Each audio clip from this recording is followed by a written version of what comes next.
Tocci. And I'm Ryan Tocci. Thing of it is, we really did have everything, didn't we? I mean, when you think about it. That is truly a wonderful moment in Don't Look Up, but that is the last time I'm going to talk positively about this movie this entire podcast. Oh man, shots fired at Adam McKay and Don't Look Up. Just a little bit. Hey Lauren. Yeah? Merry Academy Awards week. Thank you! Woo. My favorite week of the year. Celebration of film, a year in the making. Put up your stocking and are you gonna on Saturday night are you gonna put out a glass of champagne and some caviar for the great Oscar to come overnight? Honestly, I'm really hoping we make that the new tradition. Yes. The award show doesn't come Instead with of some Christmas tunes, we'll just be playing some old movie scores and whatnot. Like the score to Wings, the first Academy Awards. Very yeah. So this is your week. Yes. This is what you look forward to. We have to dedicate an entire episode about Oscars just because you have to fulfill that. I mean, you're on like shows this week. Yeah. Like, you're going to be doing something with Arts Quest this week and doing an Oscar show there. Like, you're all over the place with this. Well, this is just, to me, like, it's the best week of the year. So the theme that they're going with for this year's Academy Awards is Movie Lovers Unite. And to me, it's like the best Oscars theme they could have picked. If you're not aware, they do pick a theme every year, and this happens to be the theme. And like, to me, it's the most exciting week because these are movies that we have watched all year long or in a rush, like once the nominations come out. And it's just such a fun night. I love things that are big event moments. And this, because they are returning to the Dolby Theater, there are hosts back involved. There are going to be live musical performances. Like, this is setting up to feel pretty epic, I think, because of the contrast to last year's show. So you want to return to form here. Yes. So I miss the not having a host. Now, I am all day a fan of Regina King's walk-in last year at the beginning of the ceremony, but I want to host. I think you need that tie together. It's such like an important tradition in Oscars, particularly once it became a live telecast, for there to be a host, Bob Hope and, Billy Crystal and Jimmy Kimmel. I think Jimmy Kimmel is actually a phenomenal host. Chris Rock was fantastic. Like, I think there's something about this, particularly comedic actresses being the ones, obviously, Wanda Sykes and Amy Schumer are both stand-up comics. I think it has the recipe to be something really fun. And I think going from what last year was, which was cobbled together based upon safety regulations, I think an unsuccessful attempt to make the night like a movie. I'm putting big quotation marks around that. I think last year on our wrap-up show, we started off by saying, like, Regina King came out, she was awesome, and then everything went downhill after that. And then the thud at the end. And we're talking about it from, well, yeah, I was going to say, we were talking about it from a show standpoint, yes. Not necessarily the awards, but yeah, I think both the awards and the show landed with a thud at the end last year. Well, and I think the producer of the show this year, and I haven't listened to it, but there's an interview where he apparently makes a decent justification. It's an interview he did with Vanity Fair as to why they're not presenting all of the awards. I don't agree with it at all. I haven't listened to his justification yet, but he really does seem committed to, let's get this back to being a show, like a big spectacle. They are in all of the commercials. If you're someone who still has cable TV, they are billing this as the biggest Oscars opening in history. I don't know what they've got planned, but like, I'm just imagining somehow like Lin-Manuel Miranda parachuting in, like the spiders coming up the East Coast. This is a happy and peaceable time. Why are you bringing that up? Do you like the three hosts? Yes. Okay. I'm really excited for it. I find them to be a strange pick in contrast to what you're saying. But that's what I like about it. I don't know if you've watched any of the promo videos with them. They have Regina Hall, Wanda Sykes, and Amy Schumer have wonderful I just want to say, I think Regina Hall is fantastic. I think she's hilarious. I think... Charles, we know you think Regina Hall's fantastic. Why could we not just have her? I find Wanda Sykes very funny, and Amy Schumer is obviously very talented. So, yeah. No, I'm very interested to see what they do with them. I just find them to be an interesting choice with this kind of return to old Hollywood type vibe that I feel like that they're trying to set us up for. So I think, though, there's a marriage that's happening here, and maybe I'm going to be completely wrong, but I think what they're trying to do is say, let's get back to when the Oscars and the telecast really felt like 46 million people are going to watch this energy. And let's also signal, though, but it's going to be done differently. And I think the fact that you have 3 very well-known, powerful women in Hollywood that are going to be the ones who are ushering this new era in, I think it's going to be pretty spectacular. And I like that their energies are very different. They are very different. And I agree with you there. Listen, maybe I'm going to be eating these words, but I don't know. I think it's setting up to be something really special. I'm excited for it. That's cool. I mean, I think you're that kid that's always so hopeful. I'm like, Charlie Brown with the football. I'm like a Bills fan at the start of the season. Why? Why are you taking shots at me? You brought up the Spiders. I'm bringing in the Bills. As I just want to talk about the 13 seconds between them talking about the best actor last year. Oh, why now? Why you gotta do going that? out of no, I think it's gonna be. I'm excited for it. Do you wish that when they do this show that it's more of a celebration of film? Do you think it should just be, hey, it's an award show. Whoever shows up to watches. What do you, when you sit down, what exactly do you think they should be doing? Lots of montages make me cry. Okay. So one of the things But you're the person, though, that would sit there for 6.5 hours. 100%. It's long, so. Yeah, just keep showing me movie clips. Right. You get disappointed when everybody else is like, this has gone too long. You're upset. It's ending. Yes. All right. So it's interesting. So Vanity Fair does something every year where they look back at the Oscars 20 years prior.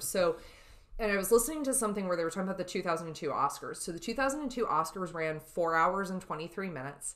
And a lot of that was because they included, there was like a Cirque du Soleil performance, and they included a lot of montages and all live musical performances, like really like a jam-packed Oscars. I think that year was hosted by Whoopi Goldberg. And I think the reason I love the montage so much is because a lot of times they will do things that are from popular cinema outside of the nominees. And one of the things that they've been really promoting is two fan write-in things on Twitter and online. And one is the fan favorite film, and then the best movie moment. And what I like about this lead up is it suggests perhaps if we're calling this movie Lovers Unite, there's going to be some sense of, whether through clips or references or presenters, can we bring all movie fans to the table, not just the movie fans that are invested in this because it's the Oscars, or the age bracket that can see and access these films outside of the animated feature. Is there a way to kind of bring this all? And I think the fact that they're already saying this will be the first live performance of We Don't Talk About Bruno, that's to me an impetus to tune in. Yeah, you're right.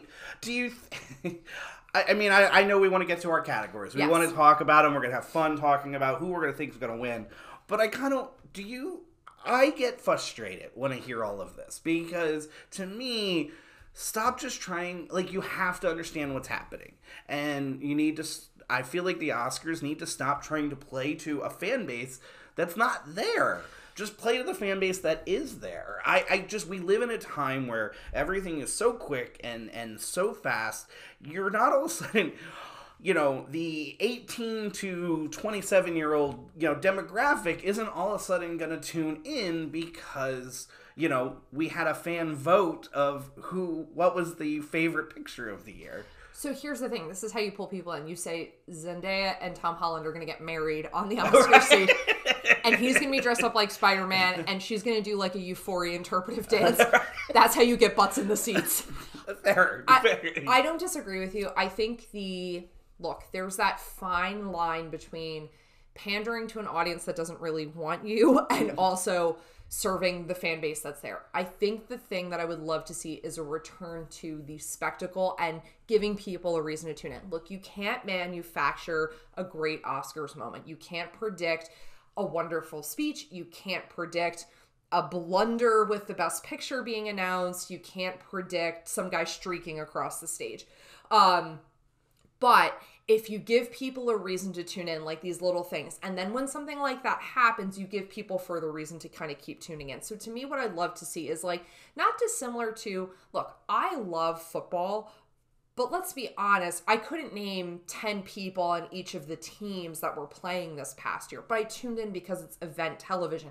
To me, that's what I want to see. Give people a reason to go, I'm going to tune in Sunday night. And I think that's getting harder because I think a lot of us are cutting the ties with cable for good reasons. So as much as I do and I'm on your side, pander to the Oscars fan. Yeah. You know, show me a clip of Wings. You know, come on, show me a Casablanca. I want to see Tom Hanks accepting for Philadelphia. Give me the things. Denzel pointing to Sidney Poitier. Oh man, they're gonna do a Sidney Poitier thing, and I'm gonna cry my eyes out this year. Yeah. Oh man. Yeah. You will cry. You will laugh. You will, enjoy. You will have a complete evening. I have no doubt. Let's just hope at the end that I'm not threatening to burn the house down. Quick question before again we do maybe don't look up. I'm a little worried, but do we have any that we need to worry about the house getting burned down this year like we did last year? No, as I have said to multiple people, and I think they think I'm ridiculous because I've legitimately said this sentence. They can't hurt me like they did last year. I have said that to students and colleagues and friends and family. You know what? As a sports fan, I feel that, and you know what? I think there's no better way to move into our category than that sentiment. Chadwick Boseman not winning last year was my Four Falls of Buffalo.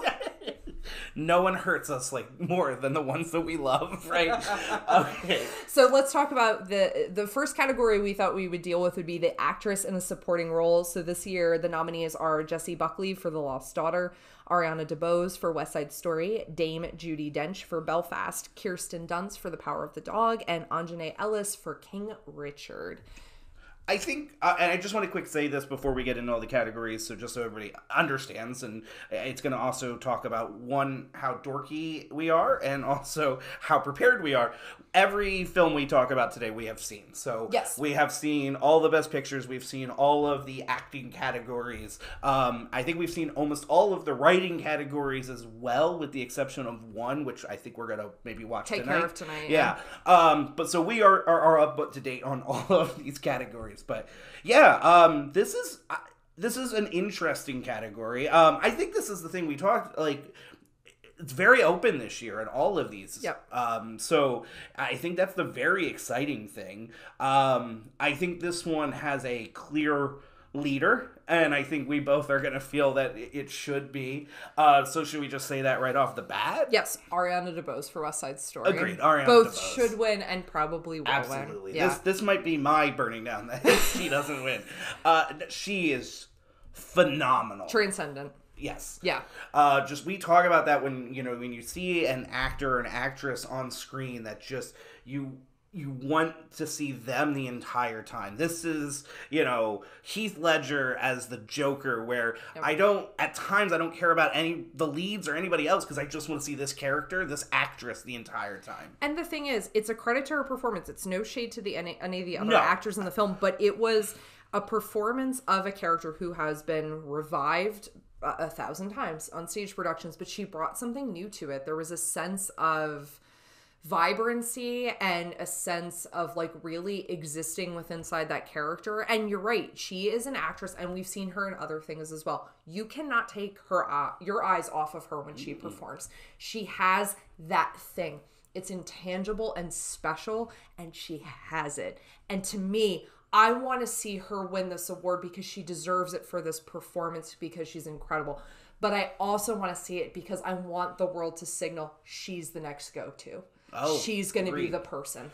She is going to be the person that is going to keep getting nominated, because I think she's got and maybe I will be dead wrong, but I don't think I am. I think she has a fruitful and luscious career ahead of her. I'm 100% with you. I always, for the longest time, I would just call her the Bullet from Hamilton. Oh, yeah.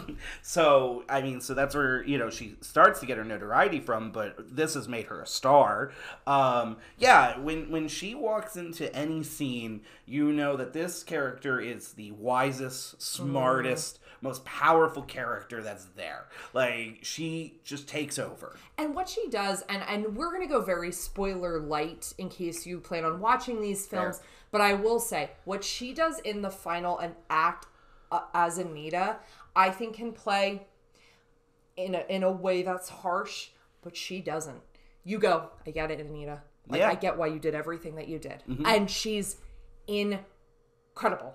She's so, I cannot say, I'd say of all of, she's my, hands down, my favorite performance this year, in all of the categories, but yeah, I 100%. And I think it is, the wins are trending in her favor.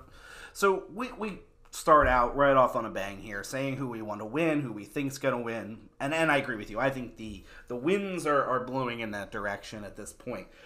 Couple people that before we talk about the others here, a couple maybe snubs. Ruth Negga passing. Oh yeah. For sure. Cate Blanchett, Nightmare Alley maybe. She big Bette Davis energy. And I think Nightmare Alley is a weird film in that I think it's something on a rewatch you and I are going to appreciate even more. I think it's got a really sinking middle section. I'd like to touch upon it a little bit more when we get to Best Picture. That's fair. But that's a snub. I don't think it's snub. I mean, I think this one is I don't think in some of the categories we have more. Snub will be an interesting term, which we'll talk about a little bit more when we get into some of the other categories, but I think they probably, for the most part, got this right. Yeah. With their 4. So what do we... Jessie Buckley, Lost Daughter. She's great. We're huge Jessie Buckley fans in this household. Absolutely want to see her in everything. Even the films we don't necessarily love that she's in. She is great in. I will be one that will say this is one of those movies. I know. You and I have a little bit of a different feeling on The Lost Daughter. And I am not a fan of the film, but I can't dismiss the performances. And again, she knocks it out of the park. She brings something, an energy into that movie that's really interesting that I don't think we see most times with that type of character. Yeah, and you know, for the other actresses in the score, I mean, Judi Dench always knocking it out of the park. I mean, she's Dame Judi Dench for a reason, right. and you can't deny like what she does in Belfast. You know, I hate using this term because it was used towards someone else, and we kind of mock it sometimes, but like really kind of like a heart center of the film in a lot of ways. Like, and I love Judi Dench's portrayal, and Kirsten Dunst is incredible in the. Judi Dench, I just want to say though, is giving you that. Every year we get that funny grandma. I'm nominee. Here for the trend of fun grandma being in every Oscars film. Kirsten Dunst is great in The Power of the Dog. Anjana Ellis there's a scene, and it's going to be her Oscars clip for King Richard that is just incredible. So, okay, I think Kirsten Dunst, I think all of these actresses are great, but I have to ask, if there's a wild card, somebody to upset Ariana DeBose, who would you pick? Oh, I hate that question, because they're all great. Maybe Kirsten Dunst for The Power of the Dog. You know, that piano scene's real hard. It's very anxiety-inducing. There's an argument to be made for all 4. I would probably lead towards Kirsten Dunst myself. Okay. I was surprised with that performance, how good it was, how nuanced it was. Yeah, that's a sneaky movie, and we'll talk about it with Best Picture. It's a sneaky movie in that way. Yeah. So with that, let's go to actor in a supporting role. So for this, we have Ciarán Hinds for Belfast, Troy Kotsur for CODA, Jesse Plemons for The Power of the Dog, J.K. Simmons for Being the Ricardos, and Cody Smith-McPhee for The Power of the Dog. Who is your pick? Well, let me talk about, what do we think snubs here? Mike Feist, West Side Story, probably. Yes. And then probably maybe Bradley Cooper is probably the big one for Licorice Pizza. And Jared Leto for House of Gucci. Okay. Between I Want to Soar Like a Pigeon and how batshit crazy Bradley Cooper is, I think the only thing I'm disappointed by them not getting nominated is that we won't get clips of that throughout the Oscars. Yeah. And this is one where I think I could switch out some people. I have one. It's nothing against anybody that's necessarily in it, although it sounds like you're coming... All right, Lauren comes in hot. We've talked about this. This is why I don't win the Oscars bet any year. Yeah, Lauren's always coming in hot here. I would probably try to find space for at least Bradley Cooper in here. Who are you taking out? Cody Smith-McPhee. I'm not impressed. Oh, this is so terrible. I'm not impressed. Like, and I know it's trending. It's trending to win. I know. He is definitely trending to win. I think maybe that's falling off a little bit. However, I agree with you completely. Okay. I would take him Thank out. you. I don't necessarily find that I feel like that is a very interestingly written character and directed character. I feel like many different people could have played that part. I don't necessarily think that, no offense to Cody Smith-McPhee, that he brought something so dynamic to it that I couldn't see that flipped out for another actor in that role. But here's the thing. If you're going to nominate 2 supporting actors from the same film, Daniel Durant from CODA, to me, is the more apt person to be in. Because I think, this is always interesting to me when you have 2 supporting actors from the same film nominated the same year. It's always this weird one. You have to wonder, is this going to split the field? So your people who are here for Power of the Dog, is that going to kind of take care of things? With that, I'll say my money of where I think the Academy should put their gold is 100% on Troy Kotsur for CODA. He plays the father in it. It is just to me, the most incredible performance. It'll just break you into in the best kind of ways. And I really think it should be him. But I think, like, if you were going to do a double nomination for a film, to me, that film deserved the attention more. And I also think it's interesting that people aren't really talking about Jesse Plemons, who I think puts in a better performance than Cody Smith-McPhee. Jesse Plemons, who is sneakily right now one of the really interesting actors in Hollywood. Landry from Friday Night Lights, guys. Right. Yeah. Helped hide a body. He's good. He gets in with some really phenomenal directors. I think in this role, he plays that in a really interesting way. It's a quiet role. Yes. But there's so much being said by him without speaking. Really interesting. And I feel, I agree with you. J.K. Simmons is just J.K. Simmons. I think he's really good. He does make a great Fred Mertz. Okay. Yeah. All right. Yeah. He made, William Frawley, I guess is I could not, but I could make it, I don't know. I could see Jared Leto. I don't know. Jared Leto's portrayal in House of Gucci is just so interesting. Okay, so Ciarán Hinds? Kieran Hinds. I apologize. Belfast? Phenomenal. Excellent. I would not take him out. He definitely deserves to be in there. He is very much the glue of that film. So that's a very well-deserved nomination. I lean towards what you're saying. I think Troy Kotsur, just in a role that will forever be remembered. Again, spoiler alert, last 10 minutes of that film, he just... If you're going to watch something special. When they get to the pickup truck, just grab a box of tissues. You're going to need them. He's really, really fantastic. This is a really well-deserved nomination, and I think it's going to be a really well-deserved win. And I'm with you. I want him to win, and I think the trend is... I think he might be overtaking Cody Smith to win this. Which I'd be very happy for. Jesse, you were bringing up how Jesse Plemons is becoming kind of one of those actors where it's like undeniable just like how phenomenal he is. He reminds me in a lot of ways of kind of the trajectory of Philip Seymour Hoffman's career. Like, I think, seems like maybe... that is a great...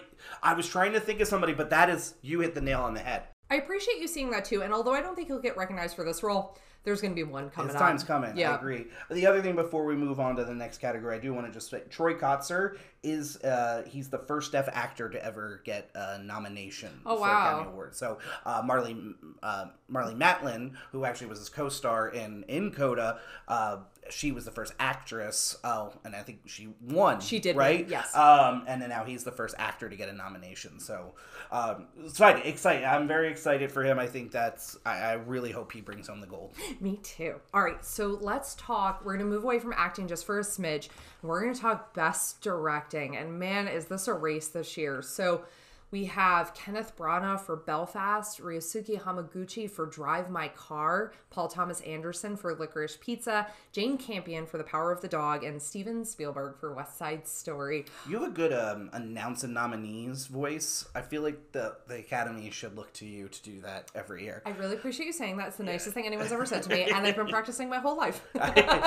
Okay, so I have to go on my soapbox about this. Oh, gosh! You agree. No! Best Director category. You need to expand the category. Oh, yeah. We can't have 5 anymore. No. Not with 10 Best Pictures out there. This category, for a variety of different reasons. 1, for diversity. 2, to kind of coincide with your Best Pictures. And 3, just because there's so much great work being done, it needs to be recognized. We need to expand this category. I believe it needs to go out to 10. I would be even fine with 7 or 8. But you have to expand this category. Well, and here's the thing. I am not saying any year you have to go pound for pound. There's 10 Best Pictures, there's 10 Best Directors. And that's fair. But at the same time, I agree with you for a variety of reasons, because I know you said it as soon as the nominations came out. Like, that's really cool that Dune directed itself. Like, how is Denis Villeneuve not in this list?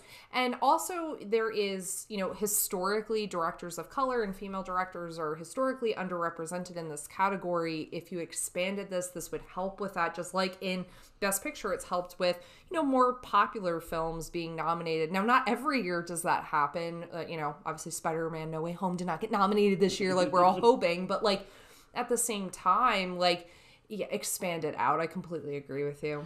Yeah, and that's the snub, right? Denis Villeneuve absolutely needs to be in here. It's kind of absurd to think about the fact that he's... We talked a lot about Dune after we watched it, and the first thing I had said to you was, I don't think it's a Best Picture because it's a half of a movie. We still need the second part, because if you drop the second part, but I don't think we can dismiss the directing in it. It is a really beautifully done movie. It is amazing. Just, everything, all his work that he does is just, exceptional. He needs to be recognized here. Sion Heder for CODA, I think, also there should have been in this conversation, but that's the real one. If we're putting him in, who are you taking out, though? Don't make me. That's fair. I don't know if I would want to take anybody else out. I legitimately, when I was thinking about this, because I know we would talk about this both in terms of who we think will win and who we would want to win, and I was like, I'm going to respectfully abstain from picking, because I don't think it... one, if we're expanding it out, I think there's one you missed. Lin-Manuel Miranda for Tick, Tick, Boom. His camera work in it is impeccable. I mean, of course, because he's great at everything. Like, I bet he makes toast better than anyone makes toast. Like, he's just an incredible human being, and a really fantastic directing job. Obviously Lynn's got to get his EGOT this year, though, for come on, for Encanto. Dos Oreguitas, come on, yes. Do it, Academy. I think it'll happen, but I think in this category that there is no denying that there seems to be a freight train with Jane Campion at the front of it, barreling towards the Oscars, and I think that's who's going to win. I think there's somebody real close on her heels. I do too. A little up-and-coming director by the name of Steven Spielberg. Look, I will never hide the fact that if it's Spielberg, I'm in. Without a doubt, I think he should win. I think he does something with West Side Story that's really important for the movie musical. I think he directed this like a man on a mission. And if you watch any of the behind the scenes stuff, he seems nervous and excited and as vital as ever. He is literally filming with his iPhone on a spinny chair, like a computer chair, trying to figure out angles. Like, he's inventing and reinventing. For a director at this point in his career to go, no, I'll figure out a new way of doing things. I'm going to shoot this film in a way that feels inside, but also like a spectacle. I mean, the entire gym sequence alone should get him Best Director. Del Toro said it's that gym sequence, and it was the best filmed scene of the entire year, and it's hard to argue. Do you know he did that actually in a high school gym?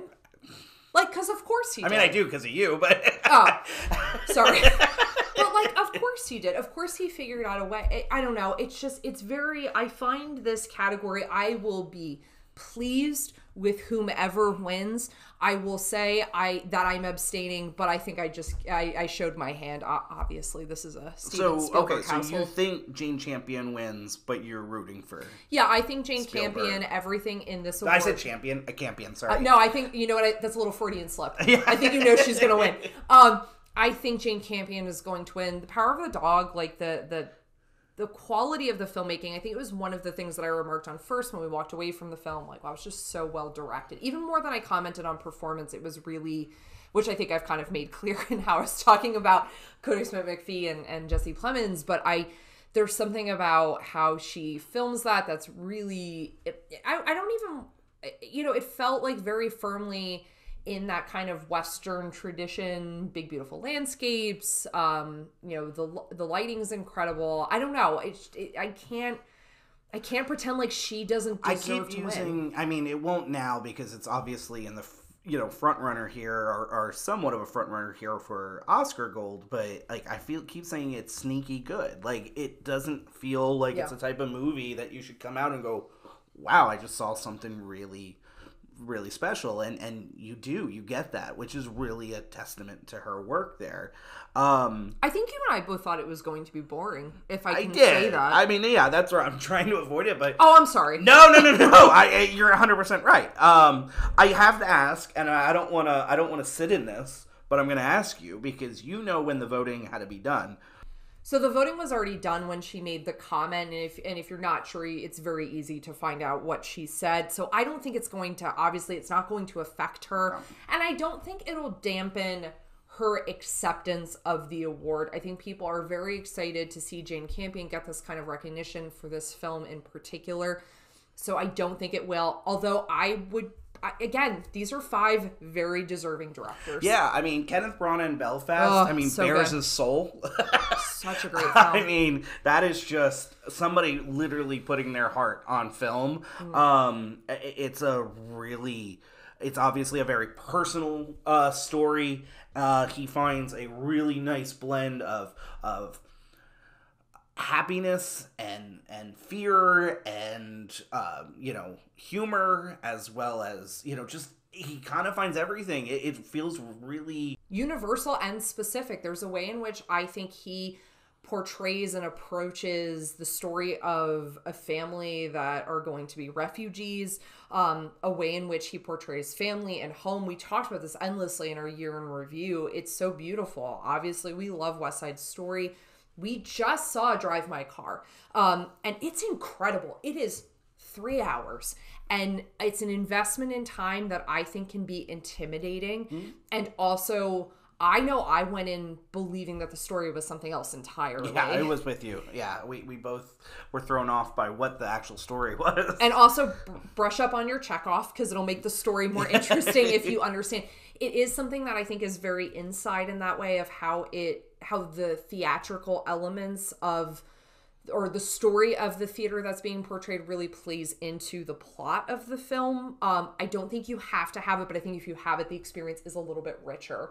But it's shot beautifully. Yeah, I mean, I give Hamaguchi so much credit. He really lets his film breathe. I mean, we don't get the opening credits until 45 minutes into the movie. I forgot about that, yes. Think about that. Yeah. So it's really a testament to a vision and, having the ability to be really able to just let this story play. And he earns every moment of time, which is really, saying something for a film that long. And for sequences where you're essentially in a car, there's no spoilers with this, and you're like, well, this is just beautiful. Like, how is he doing this? This night sequence looks incredible. Oh my gosh. And there's so much of that it's just really incredible. There's a lot going on for such a subtle film. It's really an interesting movie. You sit in these rehearsal sequences, and you're like, nothing's happening and everything's happening. Like, it's a really great film. And then, of course, there's the licorice pizza of this every hipster's favorite, PTA, Paul Thomas Anderson. You know how you know you're a hipster when you start calling him PTA?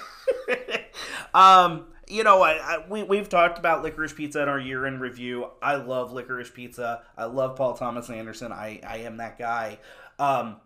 Let's just not... This isn't his year. No. One of these years will be his year. This is a really interesting movie, but you have to decide for yourself what you want out of it. But he's surrounded by too many other directors here that are a little more deserving at the end of the day. And I will say, I think in a lot of ways he does things with Licorice Pizza that make him 100% he should be in this conversation. But at the end of this, I think there are 2, maybe 3 directors at the top of this that are really hard to argue that he should overtake any of them. I really do think it's going to be Jane Campion, but I really wouldn't be disappointed if Spielberg takes it. You and I are on the same page once again. Yeah. Spielberg, when that movie was over, I was just like, well, that's a guy that, wanted this film and had, he had been thinking about this and he put everything into it. And that's saying something for a director of his clout. Yeah.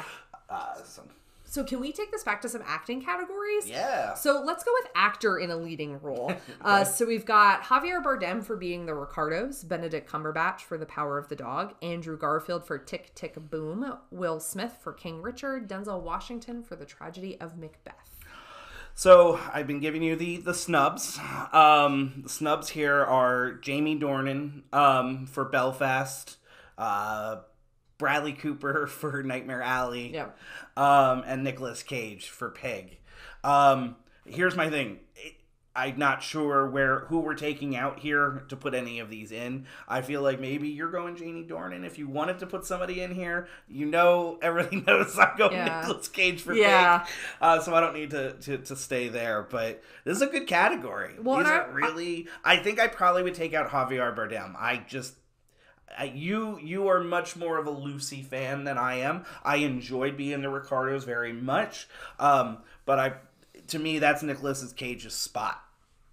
You know what? I definitely see what you're saying with that. I would keep Javier Bardem and I would keep, oh God, this is going to hurt. I would take out Benedict Cumberbatch. I don't like saying this. I'm a cumber person. So actually there's a snub that I think you missed on that, which is Hidetoshi Nishijima, from Drive My Car. He's the lead actor in that. Fair. I think he should have been in this conversation. Very, very, very fair. 100%. But also, again, it's really hard the shifting here is hard. I get what you're saying about Javier Bardem. I thought he did a really good job portraying Desi Arnaz. I really loved that film when I watched it. I walked away from it and felt different about a month later. And I don't like saying that. No, I feel that. It's a similar... I've had this happen with films before where I'm kind of like, I'm in and I feel good about what I watched and how it was portrayed. And then I walk away and I go, oh, Aaron Sorkin, you did this. Because that happens to me a lot with Aaron Sorkin. So I think Javier Bardem's performance is really solid in this. I think, and again, this is talking about like predictions. And so when we say the way the winds are trending, this is, every publication that's putting out something about Oscar trends. I want to see Will Smith win. And not just because he's Will Smith. He's great in this movie. He's very good. And I want to see him Very, win. very good. It would be cool to see him win. Yes. I'm hoping. And I agree with you. It feels like it would be that Lifetime Achievement Award, but a deserved for this role. Like, not like Sandra Bullock for The Blind Side. Right.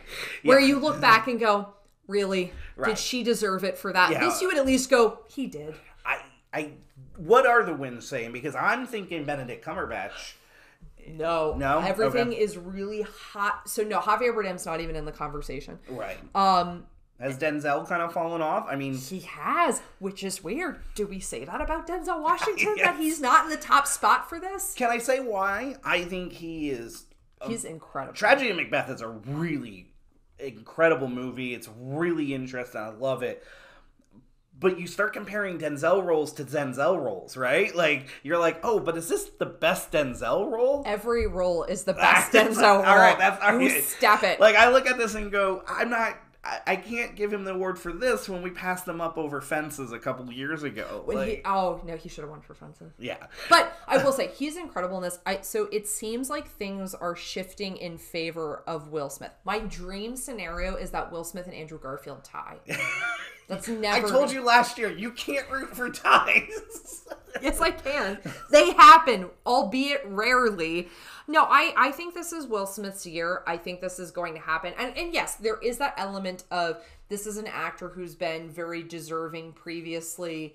But I also think that this is reflectively something people will go, but he also deserves it for this film. I think that an acceptance speech is going to be a real tearjerker and filled with incredible energy. In this category of actors, to me, it really comes to 3, and that's Andrew Garfield, Will Smith, and Denzel Washington. But I think Will Smith just has that little extra something to kind of help him overtake this race. So this is a weird one where I'm going to be kind of rooting against my pick. Because I think Andrew Garfield is the best in this category. I've talked about Tick, Tick, Boom so much. I think he's, again, we talked about it earlier, an actor in this role that I can't take my eyes off. Everything he's doing is interesting and exciting, and you just feel like you're in the moment with him. I believe that he deserves it for this role, and even over all of these other great performances. That being said, Will Smith is great as King Richard, and he's long overdue for an Oscar, and I really hope that what you're saying is true and the winds are blowing and he gets that on that night. I will say this, you listen to 5 different prediction podcasts, read 5 different prediction articles, they're all going to say different things. You should only be listening to one. Yeah, just this one. Follow us at How Could You Podcast on Instagram. But yeah, I think it's going to be Will Smith, and I think that's going to be a lot of fun, which takes us to actress in a leading role. Which was a category that needed about 15 nominees this year. It's a stacked year. This is such a stacked year. Yeah. So talk to us about some of our snubs, and then I'll give us our nominees. All right, so you got Jennifer Hudson for Respect. Yes. Lady Gaga, House of Gucci. Father, son, House of Gucci. She's probably the one that most people are saying was left out. Alana Haim was definitely in that conversation for Licorice Pizza. Agreed. And I'm going to throw it in there. I don't know if there's a lot of people saying it. Amelia Jones. I think if those nominees come out now, she gets a nomination. Oh, I don't disagree. I think CODA, and we're going to talk about that in Best Picture very soon, but Amelia Jones in CODA was just, that is a star. What she does in that movie in every aspect is, I wish she was in this conversation. That all being said, these 5 actresses that got nominated, powerhouses. Oh, so good. I couldn't even figure out where to sneak somebody else in. You can't. That's the thing. It's such a tight, it's a tight category. You have, 3? Oh, yeah. Oscar winners in this category? Yes. And so the nominees for actress in a leading role are Jessica Chastain for The Eyes of Tammy Faye, Olivia Colman for The Lost Daughter, Penelope Cruz for Parallel Mothers, Nicole Kidman for Being the Ricardos, and Kristen Stewart for Spencer. Honestly, excellence upon excellence. Yeah. Parallel Mothers is the newest film that you and I saw. We just watched it last night. What'd you think? It's who I want to win. Whoa! Did not see that coming. Okay, all right. I walked away from that movie and I went, her all day. I don't think Penelope Cruz is going to win. I think she's the longest of shots for this, because the Academy really, and for good reason, seems enamored by Olivia Colman. This is not Nicole's year for this. I think if you had the weakest, I don't even say weakest, I think if we had to take one out right now, that would probably, I would agree with you. Nicole Kidman, I love that she's just still putting out great performance upon great performance. Oh, yeah. And she's really great as Lucy. Well, but I would say, it's probably the weakest of the 5, and that's really trying to bend it as much as I can. And I think something we can take for granted, like you just said, she's still putting out great performance. Well, yeah, of course, she's Nicole Kidman. She is always going to be a powerhouse. And I think that's the thing. We can sometimes take those actors and actresses for granted because we'll say, it's kind of like us talking about Denzel's performance as Macbeth and going, well, but maybe someone else should win. It's like, no, Denzel should win every year out of the gate. And Nicole Kidman kind of similar. I think a few months ago, I would have said this is Kristen Stewart's award to lose. There was so much heat around Spencer and her portrayal. I think, and I don't know if before the film I would have said this, because I would have thought this was honestly that she was put in here because she's wearing 5 pounds of makeup. But Jessica Chastain for The Eyes of Tammy Faye, I think, has this on the lock. Yeah. If I was a betting woman, I'd put money. You and I were skeptical beyond belief going into that movie. I legitimately thought, I'm sitting down to watch a Lifetime movie. This is going to be, I'm going to feel like this is a version of this story that's been highly made over and really dumbed down. And then the movie was anything but. And her performance was anything but. But it's the reason. So, and let me go back by saying this. I swear this is not recency bias. I just think Penelope Cruz's performance was incredible. I don't want to say anything about the performance, and here's why. I went in knowing nothing about the movie, except a very short description about where these two characters meet, and that is it. I would say go in really unencumbered by anyone's opinions or thoughts or descriptions of the story. I love her in that movie. I can tell you that there are mothers, and they are parallel. Watch out to spoil it, Tocci.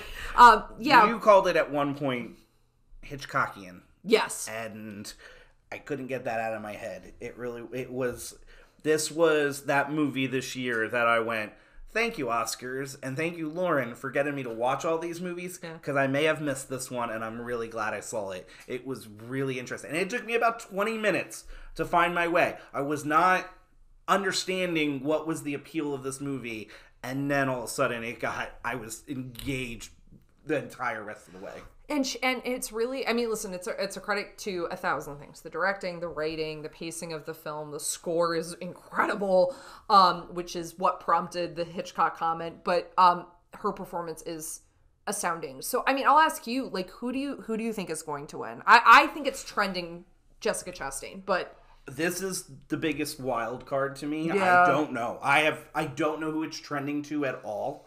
I think you're right. Olivia Colman seems to be an Oscar darling. Mm-hmm. I would, again, I already talked about The Lost Daughter. I think it's a little, I'm hoping it doesn't go to her. As much as I love Olivia Colman. I think you're right, Jessica Chastain, but I don't know. I think Kristen Stewart takes it home. Well, so here's the thing Kristen Stewart might have running against her. So the year that Olivia Colman won, what people had assumed was that Glenn Close was going to win for The Wife. Yeah. But the reason that it's been discussed after is that, well, the only thing that was nominated from The Wife was Glenn Close's performance. And that's maybe a template to look at why Kristen Stewart might not end up winning, is because it's the only thing not nominated from Spencer. Not one of these actresses are in a film that was nominated for Best Picture. Which is weird, because you have some sundry other nominations in makeup, in screenplay, but at that, because and you have another acting category for being the Ricardos. But like, you're right, these are not performances that are coming out of the films that are in conversation for Best Picture, which is weird. Okay, I agree with you. Weird. What do you think that's telling us? I think what it's saying is, here's the first point. I think there's maybe some spread the wealth around mentality, but I also think what it tells me is this, that the things that are making those films Best Picture are not necessarily in these categories. That, I think, where we're looking at a lot of these Best Pictures is separate from their acting. I think acting can be a real driving force of something getting nominated for Best Picture, but I think this year that's not the case. These films are getting nominated for a lot of other reasons other than acting. Yeah, I feel you on that. It's interesting. You said about the Kristen Stewart thing, and it's like, but I guess my argument to that, and not saying it in a, kind of defiant way. You can be defiant during Oscar season. It's okay. A movie about Princess Diana should just be about the actress and that role. Like, the rest of the film shouldn't really matter. Did they nail that, the portrayal correctly? And Kristen Stewart, we've been talking about it for years. She is an underrated actress. Yes. This is your moment to go, oh yeah, she can play in the big leagues. Yeah. And people need to take notice. I mean, and I think she might steal an Oscar to really, put to her resume. But here's the thing. I don't think steal. I think well-deserved. Like, I think this is... Fair. I didn't mean it, in the way that it came across. I think the thing is like, I think people assume, well, she's famous, so she's not underrated. And it's like, yeah, but if you hear people talk about her performances, there's a little bit of that eye roll Twilight kind of reaction to it, where, I don't think that Robert Pattinson has had to come under such fire with his, like, roles that he's picked. I think she has tried to straddle a line between doing things that are more art house and mainstream since Twilight. And I think that's where sometimes she's come under that criticism, along with some other factors. But this it's uncomfortable at times. It is psychologically damaging to watch, honestly, at points.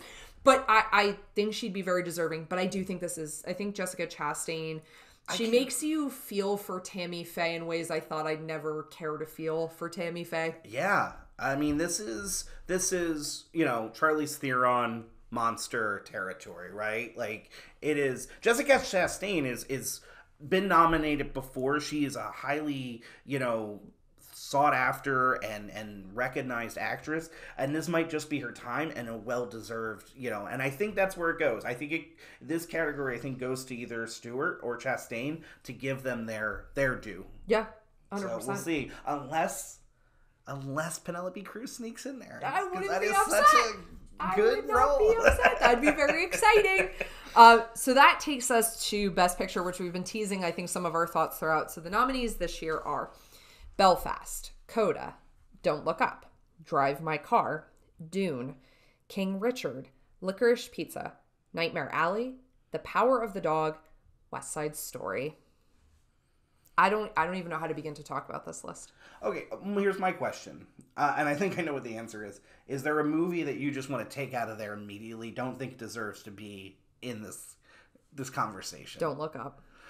You really dislike it that much, huh? So here's the thing. I got to the end of it, and I enjoyed myself enough. I went, it's clever, and the end scene in it is really well crafted, and I think it's a really interesting satire, I guess, question mark. I think Adam McKay has done better work. I think he has crafted his commentary about contemporary issues better than this film. And I think before it got nominated for the Oscars, I went, yeah, no, Don't Look Up's good. And then it got nominated for the Oscars, and I went, hold on, let's ease up. That it changes the conversation on a movie. I agree with you. Because here's the thing, and I will defend this to the hilt. Spider-Man No Way Home deserves it more than Don't Look Up, and you won't hear me say anything otherwise. That film had to coalesce so many things about fandom and culture and timelines and connectivity and the bringing together of childhoods. That movie had to do so much and did it to sheer perfection. Tell me that movie doesn't deserve to be in this over Don't Look Up. Tick Tick Boom and Spider-Man should be in there. Yes. Over this. I'm 100% with you. Don't Look Up should have. Adam McKay's interesting. He's going to be back. This film felt like he was trying a little too hard. I think they missed their moment, though. It should have been nominated for Best Song. That is the one thing I will agree. And please understand, if you enjoyed Don't Look Up, I think Don't Look Up is an enjoyable movie. I just don't think it's a Best Picture. Right, we're talking about it, and I'm with you. I think the fact that it's still in this conversation is kind of crazy to me. And at one point, it felt like it was starting to get some momentum. Yeah. I feel like that's died off. I'd make an argument that Encanto deserves to be in the Best Picture conversation over Don't Look Up. I was thinking about that today, preparing for the show. I was thinking to myself... Doesn't happen often. It doesn't. I think, Beauty and the Beast... well, I guess since they went to 10, there's been a few more, because I think Toy Story 3... Toy Story 3 gone in and there might have been some more that I'm not thinking of, but you're right. But I'm with you. I think Encanto really should be in the conversation. Okay, so who are you hoping wins Best Picture, and who do you think will win Best Picture? Here's the funny thing. I'm going to say this really quick. I think Nightmare Alley is a movie we look back on in 15, 20 years that people are still talking about more and more. Okay. So I think that's going to be that movie that's just very interesting, that we're still is in that conversation. I also think that Dune, depending on what part 2 does, is going to be another one of those movies that we might go, oh, okay, we missed it on that year. That all being said... So your question to me is, what do I think should win? And what do you think will win? I feel like it's going to be a Power of the Dog night. I think Power of the Dog is going to be the winner. I don't know if I love it as much as we've praised the movie. Oh, no, it's genius. I just don't want it to win Best Picture. I'm torn here on the movie I want to win and love, and a movie that I think really deserves it, and as this like rooting for, and that is West Side Story. To me, feels like a movie that deserves Best Picture. I watch it. I think it has mass appeal. I feel like it's going to be timeless. The only thing working against it to me is that it is a remake. But I don't. It's still so, it's still very unique in its own right. It still finds a way to be fresh and new. And I think you're going to talk, a lot about that here in a second. In the end, though, I'm taking a long time to get to CODA. CODA's my picture of the year. It was one we saw much later and now it has my heart completely. It is such a wonderful film. I know that there is now such a negative thing coming at it because it's starting to get some momentum, and we live in a time that unfortunately it feels like we can't have nice things, and there's got to be a 50-50 of love and hate out there. And CODA's starting to get that. It's getting this like, oh, it's a Lifetime movie type feel type stuff, and I'm like, no, this is just it's because it's a really just special family, small, quiet, but also speaks such volumes. It's a really just wonderful film, and to me, I would really, really love to see it win on Sunday. Okay, but you think this is a Power of the Dog night? I do. I think it just, that movie has Academy all over it. Yeah. I don't disagree with you about CODA. Here's the thing. I think if the name Frank Capra is attached to this movie, it's the Best Picture without a doubt, because it feels Capra-esque. This is why you're the Oscar, genius. I don't know about that. This is you are the guru, the king. You are an Oscar connoisseur. No, you're right. It's a Capra film. That's why I love it. Yeah. I mean, this is, It's a Wonderful Life. It's a Wonderful Life. It's all of that, and that's what I want. In a time that we live in, that's what I want. I want to feel good. Yeah, and here's the thing. I think with CODA is a really hopeful film. And I think because we've gotten so in this trajectory of what an Oscar film is, we take for granted that a hopeful film is sometimes the medicine you need.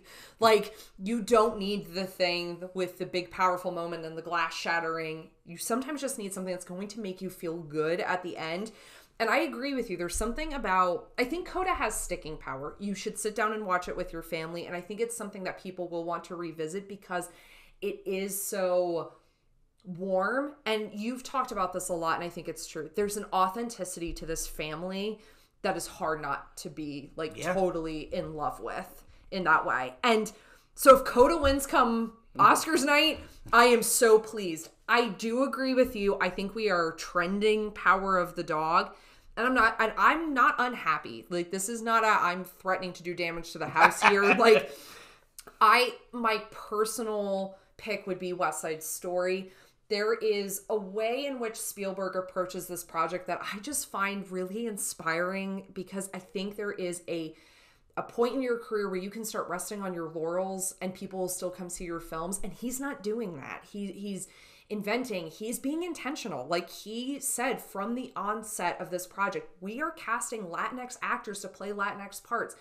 And it's ridiculous that you would even need to say that. But the problem is every other version before this, both stage and film, didn't. And he wanted this to feel very much set in its time. But also, unfortunately, a lot of the themes were going to fit for our times too. And he leaned into that in a way that didn't feel overwrought, but felt like a director speaking to us about how to move forward. And honestly, at this stage of my life, I need Spielberg kind of telling me and being that guiding light in the distance of going, this is where you need to go. So West Side Story, although it ends tragically, and I'm not spoiling anything here, you probably know that, I think also in some ways there is a sense of hopefulness that I get from where filmmaking can go from this point forward if West Side Story wins Best Picture or if CODA wins Best Picture. I think The Power of the Dog is going to feel very Oscar-y to people. But those are our picks. I'm just excited for a good show. It's going to be a great show, and we're going to be back here next week with our a short wrap-up episode on what we thought of all the winners and losers and the whole proceedings of the evening. And we will record that night, so we will be highly sugared and caffeinated and ready to go. And I hope that I'm not as angry as I was last year.